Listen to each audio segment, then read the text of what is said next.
There's a quote here on the Standard where he says that, "I have since been advised by people like Dr. Khalwale and his master that the statement was incorrect, insensitive, and arrogant."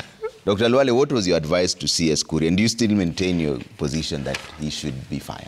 No, you can even see, although I'm familiar with that quote, the moment you start reading it, I break into laughter because it is laughable. Granted that Kuria is not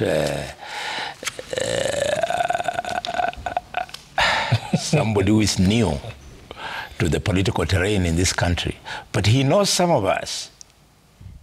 He knows very well that I have demonstrated over a long time that I'm an independent-minded leader in this country and that I cannot be remote controlled. So he should find his refuge elsewhere.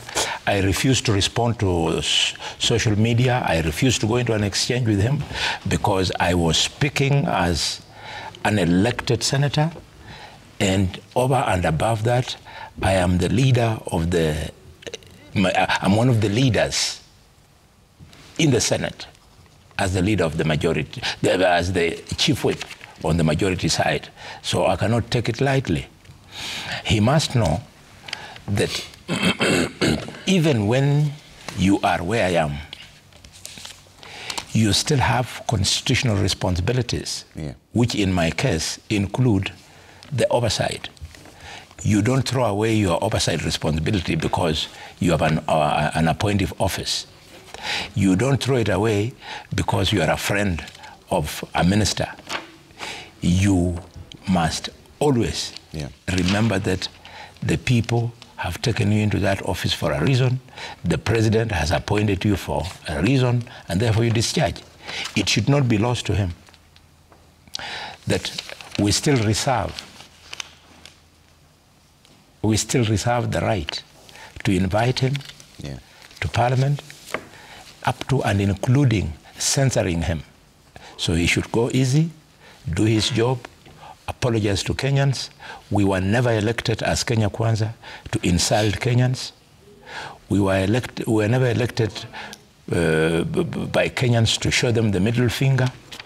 We were elected so as to make a difference. And when the going gets rough, the way it is now, let us leave it to Sifuna and his team to do the kind of theatrics that they are doing while we work. And that's exactly what we are doing. But he has apologized now. Is that enough? Because he says, and I quote here, that I have since been advised by people like Dr. Boni Khalwale and his master, who will tell us who your master is, that the statement was incorrect, insensitive, and arrogant. I'm made to now understand that the price will come down.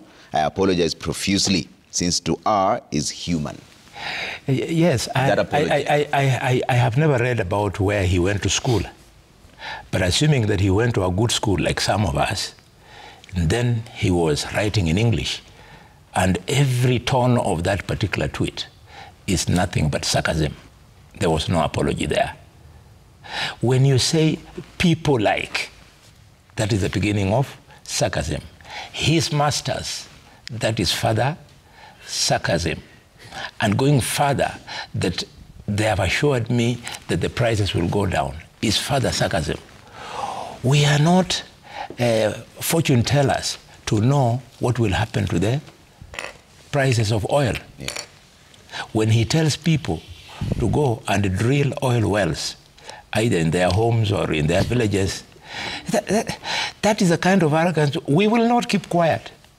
And I do not have to be advised by anybody for me to be unhappy with those kind of remarks.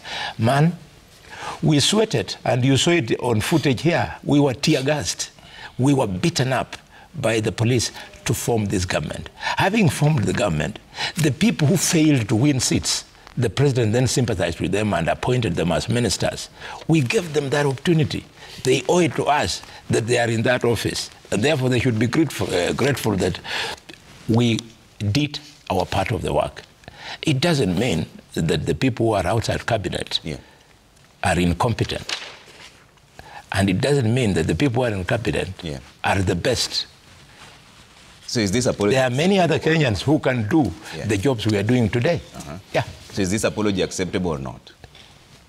I don't know who he was apologizing for. If it includes me, then until I read an apology from him, is when I would make a decision whether to accept or not. But that is not an apology. Okay. Yeah.